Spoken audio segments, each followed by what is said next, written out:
Welcome to Sky Story. Saksikan cerita penuh misteri dan keajaiban yang penuh inspirasi dan pastinya. Jangan lupa like, komen, dan subscribe. Selamat menikmati perjalanan di Sky Story. Judul, Darah di Malam Satu Suro. Desa Sukaluyu adalah desa kecil yang masih memegang teguh adat dan kepercayaan leluhur. Setiap malam Satu Suro, warga dilarang keluar rumah selepas maghrib. Semua aktivitas dihentikan, lampu-lampu dimatikan, dan orang tua akan membacakan doa-doa agar gangguan dari makhluk halus tak menghampiri. Namun, Rian, pemuda rantau yang baru kembali dari kota, tidak percaya pada mitos tersebut. Itu cuma sugesti orang kampung, ucapnya pada ibunya saat dilarang keluar. Malam itu, Rian nekat keluar rumah. Ia ingin membuktikan bahwa semua cerita tentang malam Satu Suro hanyalah ketakutan yang diturunkan turun-temurun. Ia membawa motor dan berkeliling desa yang sunyi dan gelap gulita. Ketika melewati jalan makam keramat di pinggiran desa, motornya tiba-tiba mati. Tak ada sinyal, dan udara mendadak menjadi dingin. Ketika mencoba menyalakan kembali motor, ia mendengar suara gamelan pelan-pelan mengalun dari arah pemakaman. Merasa penasaran, Rian melangkah masuk ke jalan setapak menuju makam. Dari balik pohon besar, ia melihat sosok-sosok berpakaian putih berjalan melingkar mengelilingi gundukan tanah. Di tengah lingkaran, ada sesosok perempuan berbaju merah menyala, duduk bersila sambil menghadap ke bulan. Tiba-tiba, kepala perempuan itu menoleh, dan tubuhnya tidak bergerak sama sekali. Matanya kosong, mulutnya tersenyum lebar, namun mengucapkan sesuatu dengan suara mengerikan. Lebih besar dari, kau tidak seharusnya di sini, malam ini adalah malam kami. Tiba-tiba tubuhnya melayang, dan semua sosok putih menoleh ke arah Rian bersamaan. Ia berlari sekuat tenaga, tapi suara gamelan kini berubah menjadi jeritan dan tangisan. Pohon-pohon seolah mengecilkan jalan, kabut menutupi pandangan. Ia pingsan di tengah jalan. Tanda hubung, tanda hubung, tanda hubung. Keesokan paginya, warga menemukan Rian tergeletak di depan gerbang rumahnya. Matanya melotot, mulutnya kaku dalam posisi terbuka. Di tubuhnya terukir bekas tangan-tangan kecil seperti bekas cakar. Sampai hari ini, Rian masih hidup, tapi tak pernah berbicara sepatah kata pun. Tanda hubung, tanda hubung, tanda hubung. Mereka yang percaya, mengatakan bahwa malam Satu Suro bukan sekadar mitos. Itu adalah malam di mana alam manusia dan alam gaib menjadi sangat tipis, dan mereka yang tak percaya, akan dijadikan contoh. Sudah 3 hari Rian hanya duduk menatap kosong di pojok kamarnya. Mulutnya tetap terbuka seperti malam saat ditemukan, namun tak ada suara yang keluar. Ibunya memanggil seorang dukun tua, Mbah Roso, yang tinggal di ujung desa. Begitu melihat Rian, Mbah Roso langsung pucat. Lebih besar dari anak ini, sudah melihat sesuatu yang tak boleh dilihat. Dia membuka gerbang yang mestinya tertutup rapat malam itu. Mbah Roso menjelaskan bahwa perempuan berbaju merah yang dilihat Rian adalah Kanjeng Nyai Satmoko, penjaga malam Satu Suro. Ia dan pasukannya akan berkeliling di dunia manusia, mengambil roh-roh yang berani melanggar aturan. Tapi Rian tidak diambil. Ia disisakan untuk menjadi penanda bahwa batas dunia telah diganggu. Malam keempat, Mbah Roso melakukan ritual di halaman rumah Rian. Ia menabur bunga 7 rupa dan membakar kemenyan sambil membaca mantra. Tiba-tiba angin bertiup kencang, suara gamelan kembali terdengar dari arah hutan. Aroma anyir darah menyeruak. Dari dalam rumah, terdengar suara tangisan perempuan. Ketika semua lampu padam, ibunya Rian berteriak. Lebih besar dari MBBAAAH. RIANNYA menghilang. Semua masuk ke kamar, dan benar, Rian lenyap. Di lantai, hanya tersisa jejak darah membentuk lingkaran dan sebuah kain merah kecil, seperti potongan selendang. Malam itu, warga desa geger. Tanda hubung, tanda hubung, tanda hubung. Seminggu kemudian, di tengah malam, di jalan makam keramat, seorang pemuda ditemukan duduk membatu, wajahnya pucat, tubuh gemetar. Itu adalah Arif, teman kecil Rian yang katanya ingin mencoba hal yang sama. Ia bilang, Rian memanggilnya dalam mimpi dan mengajaknya ikut melihat arak-arakan. Namun saat ditanya siapa saja yang dilihatnya dalam lingkaran, Arif menjawab pelan. Lebih besar dari, banyak, sangat banyak, dan di tengah-tengah mereka, ada Rian, sedang menabuh gamelan dengan wajah berdarah sambil tertawa. Sejak saat itu, setiap malam satu suro, warga desa Sukaluyu akan menyebar garam dan bawang merah di depan rumah masing-masing, menyalakan dupa dan membaca doa semalaman. Mereka tidak hanya takut pada hantu, tapi juga takut gerbang itu terbuka kembali, dan Rian datang membawa mereka satu persatu ke lingkaran arak-arakan yang tak pernah selesai. Desa Sukaluyu semakin mencekam. Tiap malam satu suro, suara gamelan pelan-pelan mulai terdengar dari arah pemakaman, bahkan sebelum maghrib tiba.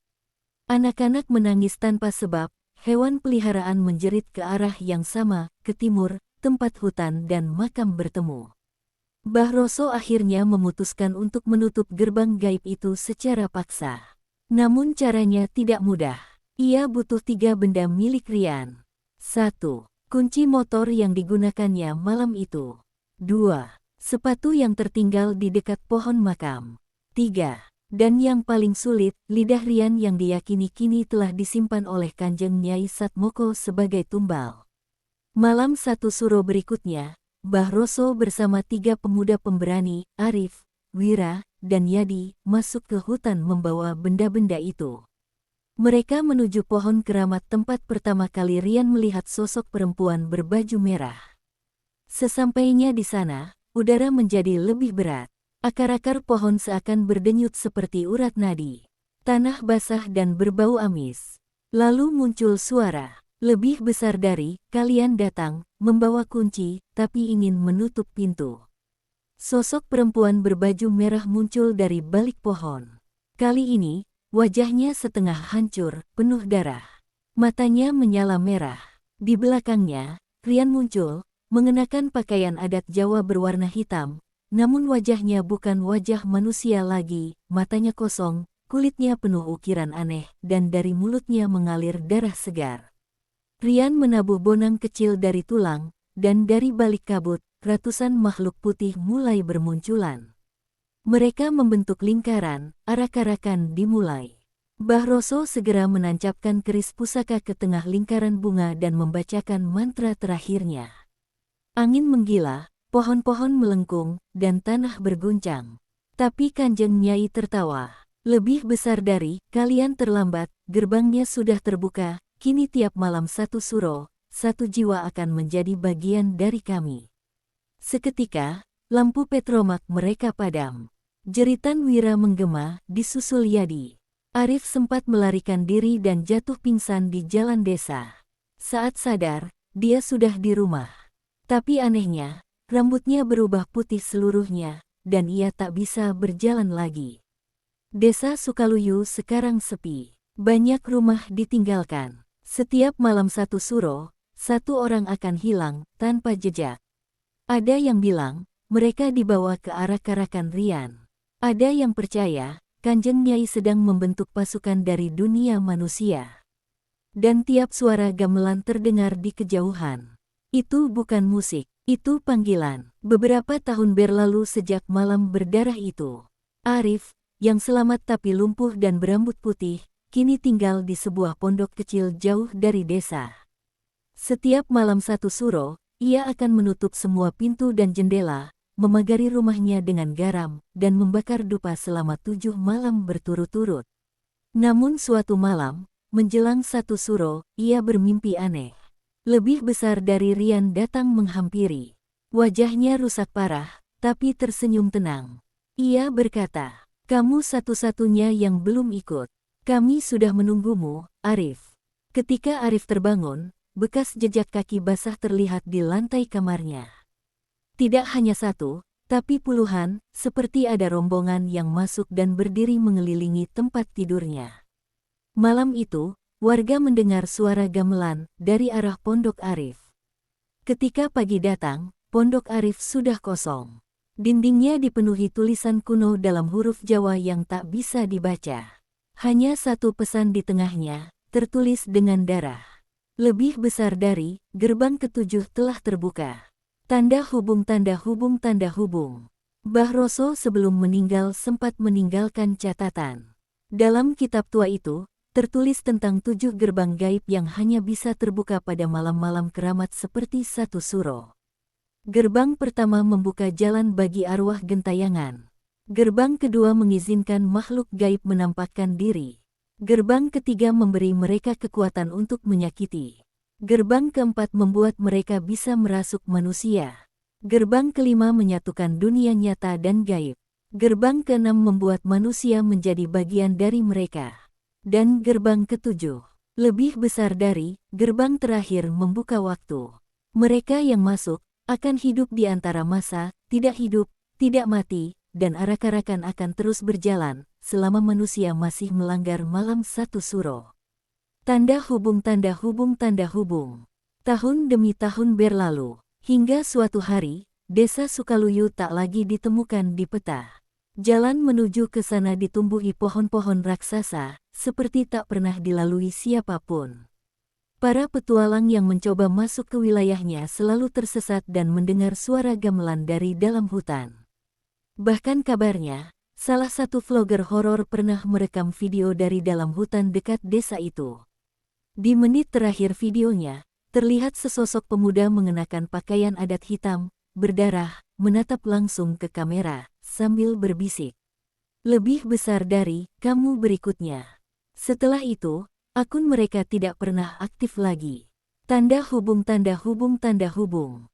Tamat. Mohon maaf para penonton Mimin yang setia. Mimin udah 1 minggu lebih gak upload karena Mimin ada acara dilanjut. Mimin sakit, doakan Mimin dan yang lain juga. Terima kasih sudah mengikuti kisah ini sampai akhir. Jika kamu ingin cerita serupa dengan suasana horor yang beda, psikologis, supranatural, atau kisah lokal lain jangan lupa subscribe, like dan komen. Tunggu cerita selanjutnya.